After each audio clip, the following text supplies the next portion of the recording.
It's a full circle. Yeah, full circle moment. So yeah, it's Eid. Why are you going away now? Now's not the time to go away. Now's the time to be in Dubai and just sit outside and be here. Is, you get some dates or you get some baklava or Turkish delights for someone. That's nice. But I think a really nice thing to bring somebody during Eid is candles. There's a lot of reasons to watch that show, mostly because it's incredibly funny. Yeah.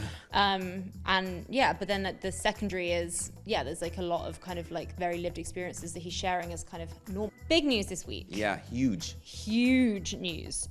Him talking to the camera saying, I'm so excited to be the first Arab ever to host SNL. And then one of the cast members says, actually, you're not the first Arab. Yeah. And he's like, oh, I'm the first Egyptian. And he's like, no, you're not the first Egyptian. Well, I'm the first Ramy. And he's like, no, I'm not the first Ramy. Like, I think that is hilarious because it was Ramy Malek who did the first.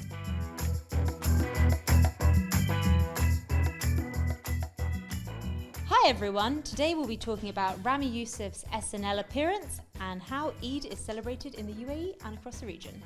We're also going to talk about Dubai Racing World Cup, which I got to go to, as well as Cowboy Carter, Beyonce's new album. This is Culture Bites, coming to you from the National News. I'm Farah Andrews. And I'm Maan Jalal. Hi. Hello. We're here without Inas. We're here without Inas. The party begin. Watch us go wild. Inas who? No. We're unsupervised. Yeah. How are you? I'm good. How are you? It's the last week of Ramadan, so I'm excited. Yes. I asked you how you are, and then I answered. But I like it when you do that. It's fine. Okay. I like it when you come in and just announce how you are. Yeah. So you're good? I'm good. I'm looking forward to Eid. Ramadan has been great, but it'll be nice to have breakfast. Okay. Yeah, that it must be. You've got. So it's next week. We've got Eid next week. Yes, Eid next week, and I think the holidays have been announced, right? The public and private sector, so it's exciting. We can plan talk about things. Eid later on in the show. Tidbit. Yeah. But you've been up to something big. What did you do this week? Yes, the big weekend, the Dubai World Cup races. It was my first time going. Have you been before? Yeah. So in my past life, I worked at like lifestyle and entertainment magazines, and they were a very big part of like the social calendar, obviously. Mm-hmm. And so we had like it would be like almost like borderline trauma, like having we would like triggered set up camp there and be like live editing a magazine that would go to press on the Sunday, because it was back in the old weekends, with like everyone's names, like all the social pages. Like sometimes it'd be like a whole supplement of just like images from it. Oh my god, intense. So I've not been back since. Yeah, I wonder why. I mean, it was my first year and it was quite intense in that there is a lot happening from the fashion side of things, from the like excitement side of things. Like, this might shock you, but I'm not really a sports guy. But you are a fashion guy. But I'm a fashion guy. But what's great about the World Cup and the races is that even if you're not, athletically or sportily inept, like you will get the idea of a race. It's just like the first one wins. It's quick. It's fast.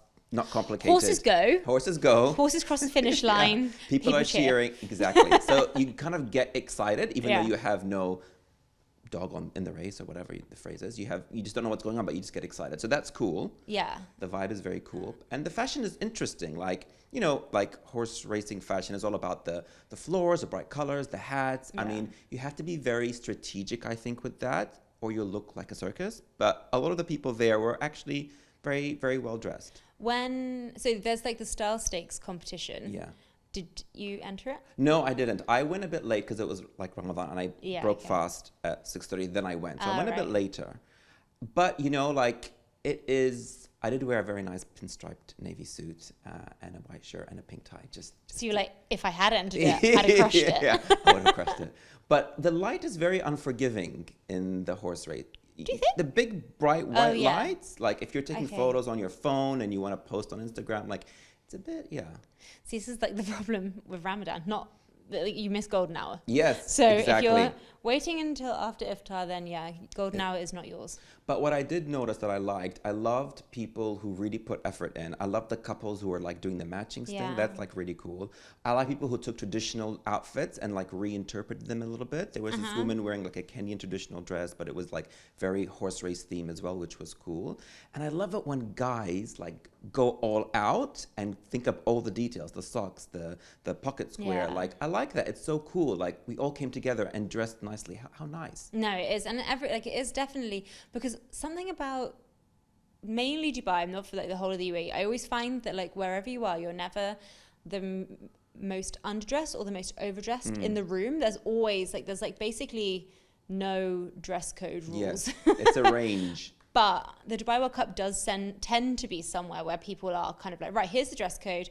And there are kind of like spoken and unspoken rules for horse racing. Like the hat, like people are meant to wear hats, like you're meant to, like, it's like certain like lengths of dress and these kind of like standards that like you aren't going to get turned away at the gate, but there are the kind of like the way people dress at and it's cool because you can look at each other like very openly and just say, oh, I like what you're wearing, and it's not strange because everyone is there to dress up. Do you know what I mean? I remember some of the years that I went, there was a lot of like hair incorporated into hats. Interesting. Did you see any of that? I saw one that was like ribbon, and it kind of came out like this. I think we actually have a photo of it in our piece on like the best fashion. I saw the woman who won best cultural dress had like a Ukrainian flag incorporated into her piece. I didn't see her, but there was quite a few as well, like UAE celebrities. There was like the cast of Dubai Bling around. Yeah, they were all there. So most of them. I saw members of the royal family were there as well. Yeah.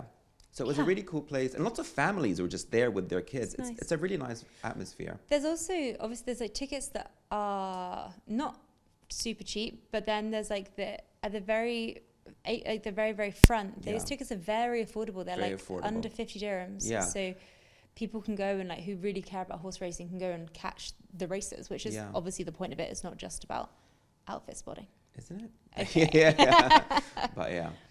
But yeah, it was really exciting, and I think people should go every year if they can. Yeah. Would you go back? I would definitely go back, 100%. And if it is not during Ramadan next year, will you enter the style stakes? Yes, I will. I'll go in early and I'll enter the style. I was trying to convince my friends to do it, but yeah, I would do that. Or judge the style stakes. Or yes, even better. How about I win one year and then judge the next year? You can tell everyone what they should be wearing. It's like your hobby. Exactly. It is, technically. On the subject of horses. Yes. Let's talk about the other big horse news this week. Big horse news. The Beyonce's album. Yeah, I'm sure she wasn't expecting to be linked to like equine news, but here we are. Yeah, here we are. I mean, the album cover is her on a horse. It is. Cowboy Carter. So, have you listened? I have listened, and I've also listened to the fans talking about listening about the music. Now, first of all, I'm not a Beyonce fan, but I love the Destiny Child history. Yeah. I love some of the old stuff, but I'm not like a major follower. Are you? No, we're coming at it from basically the exact same position. Okay, which is good. Yeah, we're the average person. Exactly. Yeah. We're not on the polls of like Beyonce like crazy mega fan. fandom. Yeah. No, that is not me. We're not part of the beehive. We're not in the beehive. Like, I'm not traveling around the world to go to a Beyonce concert. I'm like not going to a Beyonce concert really. Yeah. Of course there's bangers. There's absolute bangers. Yeah. Be a fool to deny it. Yeah, I like the fact, I think it was interesting that she's doing a country album. That's cool because like I like country music. I like country pop, I guess, like the Dolly Partons, the Shania Twains, the Faith Hills, the Garth Brooks. Like I like that. Okay, this is big for you then. Yeah. Is it? I like that that's sort of more mainstream. And I know that a lot of the songs on there are collaborative with, like she did Dolly Parton, she did something with Miley Cyrus, who has her roots in country music. But also there's some, I liked more the songs that were her own songs that not remakes. So like the Texas Hold'em is her own song, and that's all over Instagram and TikTok. So you probably heard it by now.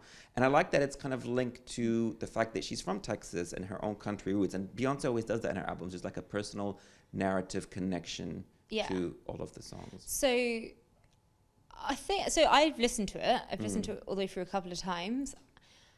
It's nowhere near as country as I was expecting. Yeah. I think Texas Hold'em maybe was slightly misleading on how country influence it was going to be, because like that isn't what I get from the whole album. It felt more gospel-y. Is that the There's right definitely word? like there's like Amen, which is like very gospel. Yeah. But I guess then obviously there's like links to the South there, and that kind of comes through. That makes sense.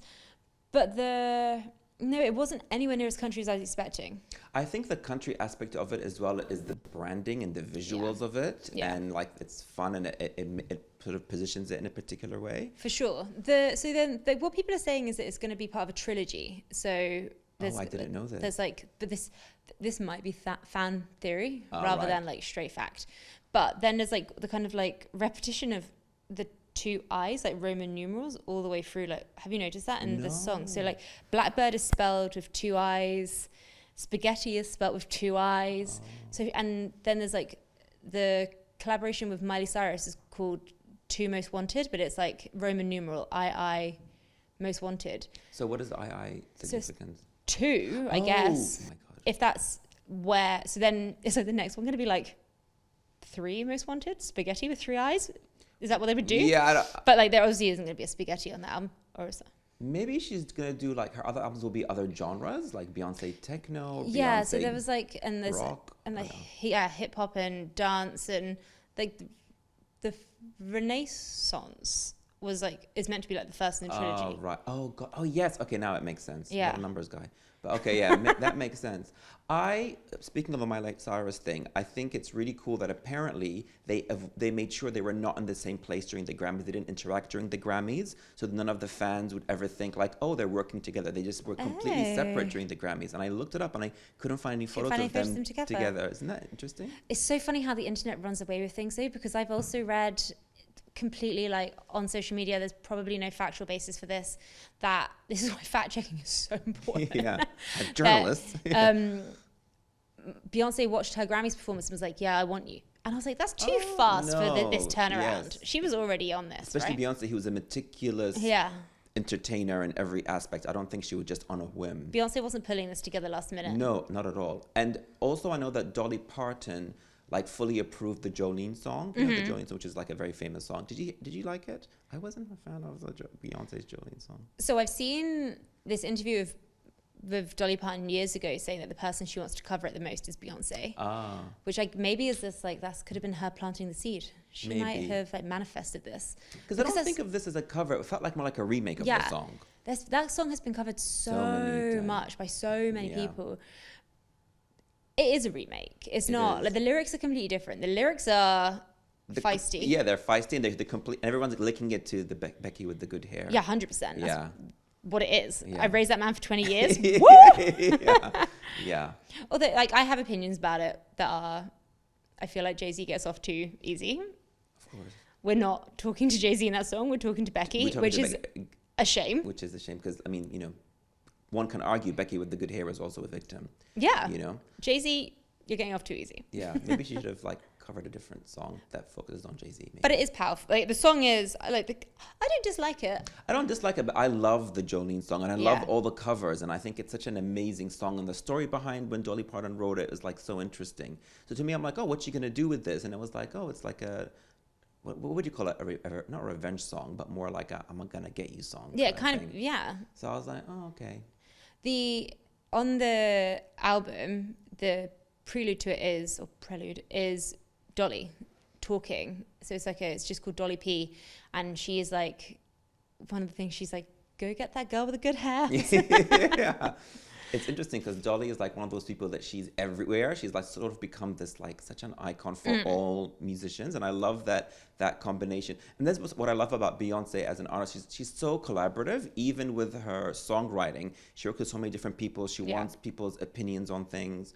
So I like that about her. And like if you look at like the people that she's collaborated on this album with, then if I've read like the whole thing of like if she does win Album of the Year at the Grammys next year, which is like very viable, like the absolute crew that she is going to take up on stage with her of all her collaborators is amazing. Yeah. That is wild, that list. Because it was this past Grammys where Jay-Z won like not a Lifetime Achievement Award, some award, and he said it's crazy that she's never won it.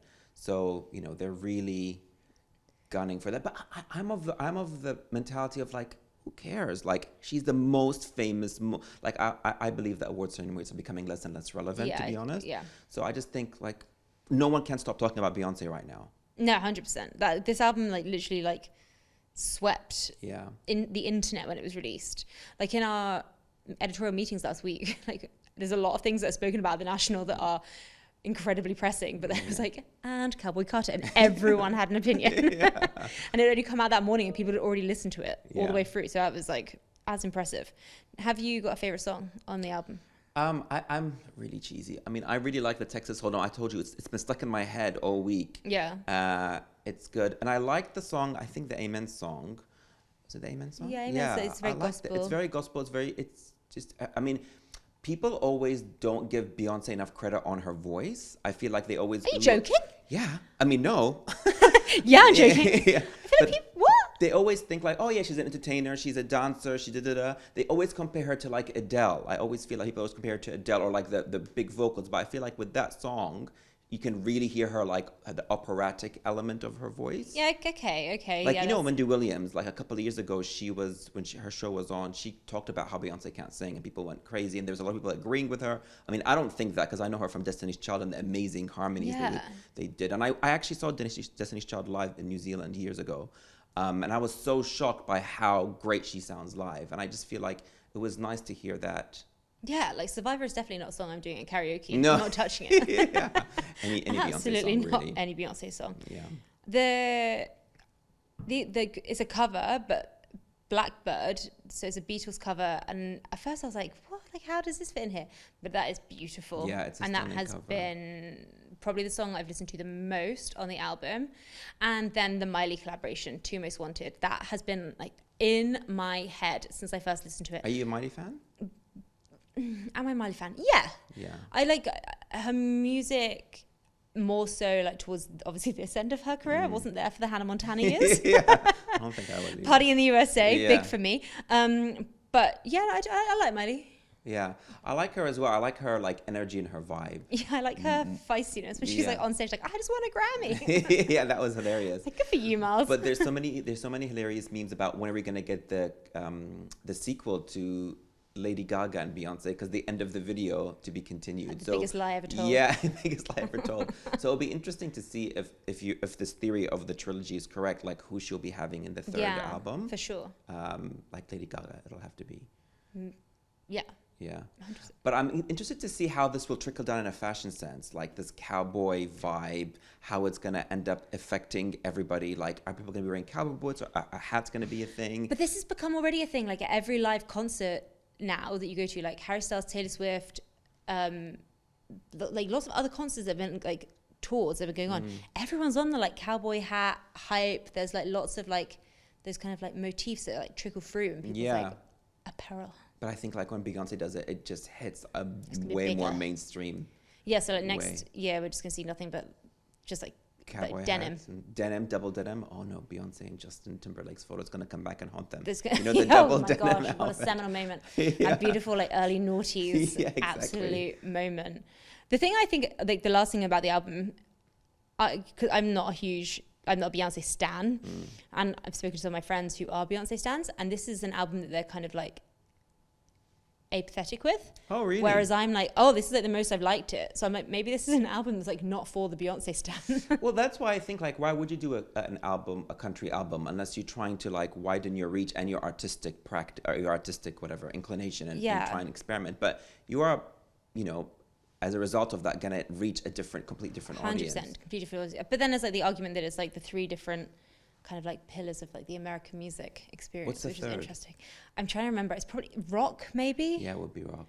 Beyonce rock album, that would be really interesting. I guess Tina Turner is like the ultimate like rock like, kind of queen. Yeah, let's see if it happens. Yeah.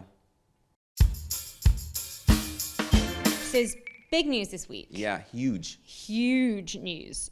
Ramy Youssef has presented SNL. Yeah, he was the host, and it was so interesting and exciting. Like, I haven't seen the Ramy show. Have you? I've seen the first season. Okay, so I know of him. I like think he's interesting, but when I watched the monologue, I was like, this is so surreal, because as a Muslim who grew up in New Zealand, we never really talked about Ramadan outside of the house. It was never like a thing, and there were never any shows or anything on TV where you like saw people talk about Ramadan. So it was so surreal for me, like watching him speak about Ramadan in a very fun, nonchalant, easy way, witty way. I was like, God, if I was 17 and I'd watched this, like that would have been so random and weird and interesting. But also big, great. Right? That you're like, oh, yeah.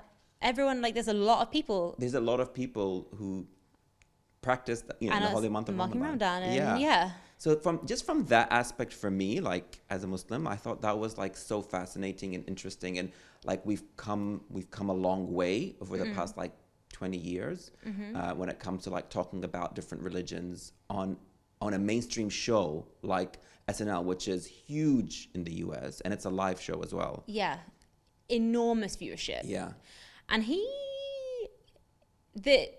the monologue was punchy. It was very punchy. It was like, what I like about him is that he's very good at combining like a very personal perspective, his personal narrative and where he grew up, and then mixing it with like social, political issues, and also adding like his, American Muslim experience. And he does it in a way that anybody can like tune in. You don't have to be American Muslim to get it, So I think that's a real art to do. And I think his show is a lot like that. It's like taking the personal and making it universal. And I think he really did that really well in the monologue. For sure. Like, you aren't only watching Ramy if you are Muslim. You aren't only watching Ramy if you live in the US. You aren't only watching Ramy if you've got links to this part of the world. Like, there's a lot of reasons to watch that show.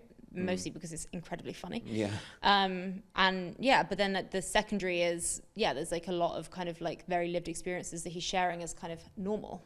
And the way he talks about them as well, like I said, is it's so not just like nonchalant. It's like inviting you into the narrative. Like, and he also is not self-deprecating, but he knows how to make fun of himself. Like the promo for the monologue, for the whole episode was him talking to the camera saying, "I'm so excited to be the first Arab ever to host SNL." And then one of the cast members says, "Actually, you're not the first Arab." And he's like, "Oh, I'm the first Egyptian." And he's like, "No, you're not the first Egyptian." "Well, I'm the first Ramy." And he's like, "No, I'm not the first Ramy." Like, I think that is hilarious because it was Ramy Malek who did the first. And what's interesting is that I forgot Ramy Malek had ever done it, because Ramy Malek is of Egyptian heritage, but I think of Ramy Youssef as more, I connect more to his identity. I know him as the Arab Muslim American. So to me, it was still seminal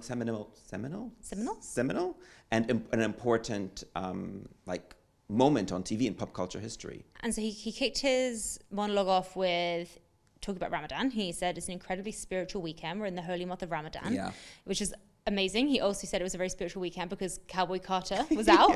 And Easter as well. Something for everyone. Which is really funny. And then it made me think of his, when he was at the Oscars, and he wore a black thobe that he got made for his wedding, and he wore it with a Zenga blazer, and he was like, well, it's like the first weekend of Ramadan, so of course this is what I'm wearing, this is what I'd wear to go to the mosque, so this is why I'm here. And a reinterpretation of that in a way that fits the red carpet. And he was wearing his Artists for Ceasefire pin, which he brought up the issue that's happening in Palestine. And I think we were discussing this before, like how amazing it is, and that was probably one of the first times somebody on SNL would have said "Free Palestine." I've not watched every single monologue, so this fact check. Yes, it's not fact check. Fact checking, very pleased. But it's almost definitely the first time anyone has said free Palestine, and that's he said that on US TV on a very primetime slot. Yeah, and there were cheers in the audiences. Huge cheers. Yeah, huge cheers. And it's just interesting, like you were saying before. Off-air. We had off-air conversation. We had off-air backstage conversation about how it just reminds us how like this conversation and the way we look at this conversation is changing over the past, specifically since everything started in October. Like the last 6 months for sure, but also in like the past few years, but very significantly in the past 6 months. Accelerated. And even when he said the Free Palestine part, he said it within the context of a wider joke, like a personal narrative joke. He was speaking about his friends asking him to pray for them for various reasons. And I just think not every comedian has that ability to speak about something so serious, but make it part of an overarching narrative and a joke. And like, I don't want to use the phrase "get away with it," but does it in a way that's punchy and powerful and still like entertaining. Yeah, he goes from like, he talks about the fact that he's probably one of the only religious or spiritual ones, people in his friendship group, and he talks about like one guy who asks, who's going through a separation, he's got a dog, and he's asking him to pray for him and his dog. And then he like very quickly just moves to talk about his friend Ahmed, who has all his family's in Gaza. Yeah. And he's like, we need to pray for them. And you're kind of watching, you're like, okay, right, where's this going? We've jumped, yeah. And you like listening to it, no, like every SNL monologue isn't joke. No, it isn't. And so then he talks very powerfully. He says, yeah, free Palestine, free the hostages. Then he ends with a joke about a dog. Yeah, exactly. And you're like, but it's good. It's really good. And I think these kind of like pop culture moments or cultural moments also like gain like momentum, or their importance is seen more over time. So like in 5 years' time, we'll look back at this moment as a time where maybe the conversation will shift about Gaza in a different way, yeah. in popular mainstream media as well. Were you expecting it to be as impactful? Is that kind of where you thought it was going to go? Because obviously we knew that he was doing SNL before, or did we think? I didn't know what to expect. So I was like, I hope it doesn't come off lackluster and that he like gave into whatever pressures are. So I was hoping it wouldn't be that. I watched it the first time and I thought, oh, okay, that was okay. And then I watched it a second time and it wasn't like a haha laugh out loud moment, but it was like, oh, this stuff is like really going to be imported. Because he also talked about American politics. Yeah. He put that in there and talked about how something, I mean, I am not American, I haven't been to America, but about how there are, Trump fans even in New York. And like, I didn't even think about that, in my mind, all like the Trump supporters are in the southern states. But he's talking about how in New York, like you still have that. So he was even speaking truth about these kind of because he's from New Jersey in New York, and talking about his day-to-day over there as well. So I thought that was enlightening for me, who's never been there as well. And he gave Joe Biden a hard time. He did, which is great. And he kind of even said, like, I don't know which side I'm on, like left or right. Like he even was very honest about that. And I think that is like what's happening with a lot of Americans right now. Like they're not sure whether they're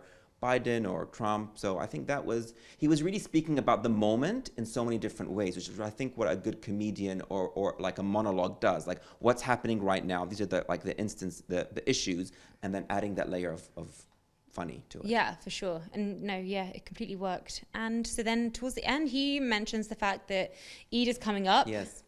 Segue. And Eid is coming up. So back to we're doing what is that round? Yeah, we're doing in a circle. 360. No, 360. Just loop back around. It's a full circle. Yeah, full circle moment. So yeah, it's Eid. Do you have any plans? So this was not deliberate, but I'm going to the Seychelles. Oh wow. We're going for a wedding, a friend's wedding. Nice. Have you been before? No. Okay. Have you been? No.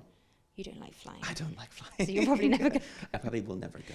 Unless you go by boat. I might go to the Maldives because I feel like it's so beautiful. I've been indoctrinated to believe the Maldives is so beautiful that it'll push the nerves away. Whereas I don't know anything about the Seychelles. But actually, when you come back and you tell us about it, I'll tell you all about it. It might push the Maldives out of my head. Yeah, I am very, very excited about it. So we're going for a wedding and then just having a bit of a holiday, nice. Which is very handily over Eid. So perfect. You didn't plan it, it was just by coincidence. We're going because it was when the wedding was. Maybe they planned it to be maybe nice. People will have a nice amount of time off. Here? Yeah. Oh, okay.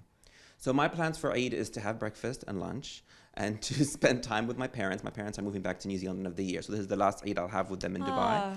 So we'll chill and hang out together, which will be fun. And just make the most of the weather before it gets too hot, because we're already feeling it get quite humid. Yeah, this is I do feel like I'm like, why are you going away now? Now's not the time to go away. Now's the time to be in Dubai and just sit outside and be here. But obviously we're going away for a wedding. So that's sensible why we're going away now.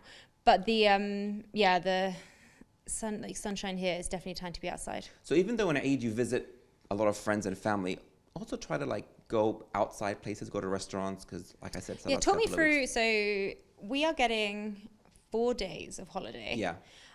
Is every day a big celebration day, or is there big days? Talk me through it. Talk me through Eid. So usually the first day is you usually go see family. Right. So you usually go visit family members or in-laws or cousins. And then the following days you add in the family that you couldn't see on the first day if you have a big family. And then you make it more about friends. Mm-hmm. And usually I get a lot of questions from people saying what do you take if you go visit somebody, or if you're invited for Eid lunch or invited for whatever.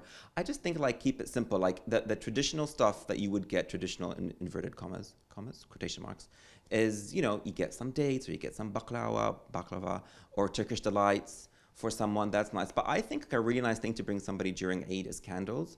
Like, I think candles are like the best, like for every holiday, like you bring somebody a candle, it's nice. And there's so many interesting candle decorations now that are like Ramadani, Eid focused, that are shaped like moons and have like moon vibes to them. So get somebody a candle, it's like, it's really nice. I think it's a great thing to get someone. It's not going to go off. It's not going to go off. And every time they light it, they'll think of you. Flowers. Yeah. I mean, I'm a flowers girl. Yes, flowers are good. Flowers are, but they don't last forever. They don't last forever. And unless you go to Forever Rose, our good friend from Dubai Bling. Yes, from Dubai Bling.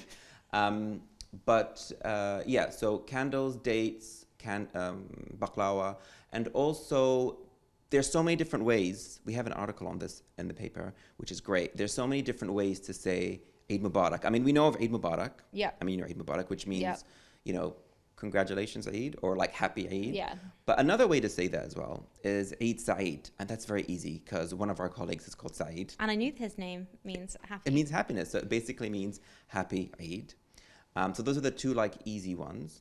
There are ones that are like a little bit more like complicated, but they can be used outside of Eid as well. So for example, there's Kul Sana wa Anta Bkhair, which translates to blessings for every year. Oh, okay, which nice. is very nice. You can use that. Is that for like multi-holiday? Yeah, not only even birthdays. Kul Sana wa Anta Bkhair, like I hope every year is a blessing.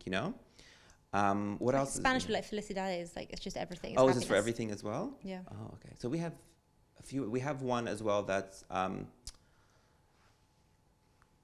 Taqabbal Allah minna wa minnak. I think that's how you fully say it. Bad Arab. So it's basically like may God accept whatever it is, like your blessings or your fasting from us to you type thing. Okay. So there's like various ways, but the most popular and the easiest ones is Eid Mubarak and Eid Saeed. Obviously, when people read the word Eid in English, they say Eid, like E-E-D, not E-I-D, like Eid. Eid, yeah. Is that jarring? Not at all. Do you dislike it? No, because my name actually is Maan, which has that same letter, that A sound in the middle. Mm-hmm. And I know it's not easy for people to say, so they say Maan. I'm fine with that. And honestly, I get people's name wrong all the time. Like common names, I get like common like Western names, I get wrong all the time. So I'm not really bothered. And I think honestly, especially in the region of Dubai, people are just happy or excited, or like they really enjoy people making the effort, Okay, which I do. I'm always surprised when people say that. So it's great. Yeah. So no one's going to be angry at Eid Mubarak or Eid Saeed. No, it's the intention, not the execution, I think. Yeah. There we go. What a nice message. What a nice message. Yeah, good way to end. Well, that is it for today. That is it for today. We are going to be taking an Eid break next week, so we will see you the week after. And don't forget to like and subscribe on all your favorite podcast apps. And don't forget to go on our social media and follow us and tell your friends about it. Bye. See ya.